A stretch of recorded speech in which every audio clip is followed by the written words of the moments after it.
welcome to another edition of New Comic Wednesdays, where I'm going to be talking about what I picked up this week and what I thought about it, and if I recommend it to you, the person watching this video. I think I've over-explained it. Anyway, let's get going. This week, I picked up two comic books, one from Marvel, one from DC. I picked up The Man of Steel, #3 by Brian Michael Bendis, and somebody... What's that guy's name? Ryan Snook and Jason Fabok, and and also it's somebody else. Wade Von Garbadger. You guys are making up names. These aren't real names. Get out of here with that fake names. And here is the Marvel Rising Alpha #1. That's by Delvin Grayson and Georges Durardi. And, I remember that artist. Okay, let me just start with this one because I'm still holding it. This is, I think, kind of a tie-in comic series to the Marvel Rising cartoon series or specials. I'm not sure what the details are on that, and I'm not sure where it's airing. I assume it's a Disney thing somewhere. But this one's really fun.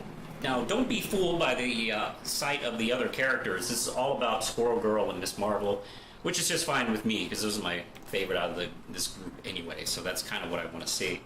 And, let's see, it involves this one character who is got some problems at home, and she's kind of taking it out on other people online. She's what we call, like, a troll, except...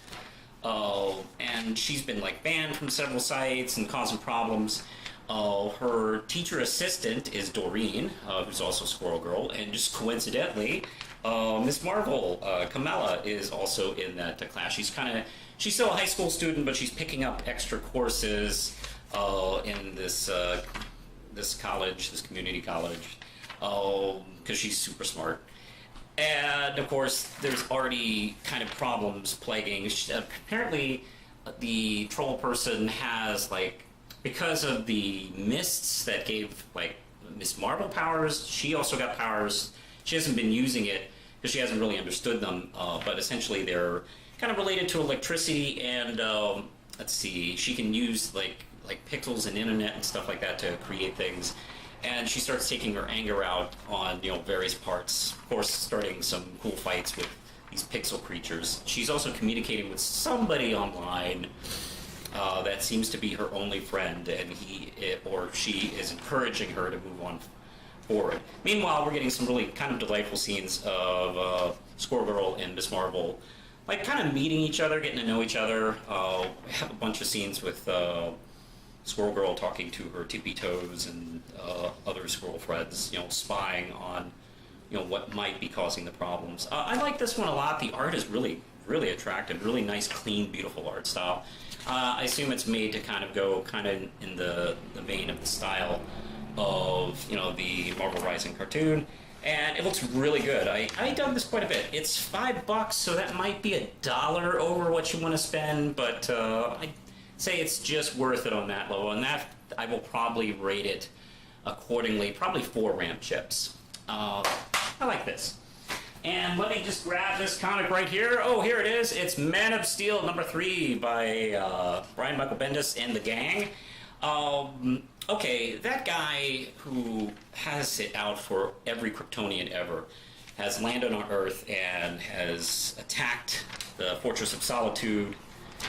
Meanwhile, Superman is still trying to figure out, hey, what's going on with these random fires in Metropolis? It's kind of dealing with that investigation, which seems really to be separate, and it's probably Brian Michael Bendis kind of setting up story arcs in his run of, I believe it's Action Comics he's going to be writing. So he brings in Batman to kind of take a look at things, and that's kind of a fun scene. And Michael Bendis writing Batman, it happened. It's finally officially happened. There was a story where that almost actually happened, where Marvel and DC were talking about Bendis doing a Daredevil Batman crossover, and it got nipped in the bud before it even really got started. I'm trying to remember, I can't remember if it was a DC editor or a Marvel editor making fun of the prospect of Bendis doing it, saying, I don't want 50 pages of Batman and Daredevil talking in the Batcave. I don't think we're going to get that. Matter of fact, we haven't been getting that here. We've been getting a pretty excellent story as far as like action and pace. Supergirl shows up, and that's when they both. Supergirl shows up with Superman to the fortress to see what's happened, and sadly and unfortunately, it looks like Kandor has been destroyed, the shrunken city that apparently Superman can't seem to ever bring back, despite the fact that shrinking is a thing, or growing is a thing in DC. I've never had that properly explained to me. Why can't they fix the city when, like, every other fucking person has been shrunk at least 8 times in this universe? Anyway, yeah, it's apparently been destroyed, so he's also committed another act of genocide. We get another hint at what maybe have happened to Lois and John Kent, but that's kind of has to set aside for a second because Superman has realized, like, hey, somebody's here, somebody's looking for me, and he and Supergirl both find him right waiting for him, right in the middle of Metropolis. This villain's really interesting so far. He is definitely scary and kind of like, well, I mean, any genocidal character has got a level of fear about them. He's been interesting so far. I'm not really a big fan of his design. He kind of looks like, I don't know, just like kind of a CW Doomsday almost. He's got like messed up face. His costume is kind of okay. I don't know. He hasn't really grabbed me as a visual, but as a character, he's been really interesting. Definitely 5 RAM chips on this one. Pretty exciting stuff, and the art is just gorgeous.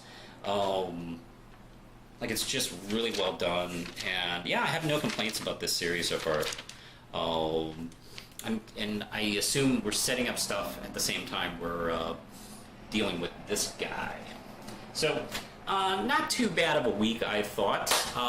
What did you pick up this week? Let me know in the comments below. Did you read these comics? Did you like them? You can hit me at a few places. I'm on Twitter, Facebook. You can also support this channel at my Patreon, Patreon Justin Pristelli, and help me out. So I think that's it for now. Push the button, Lindsay. I can't update nobody like me.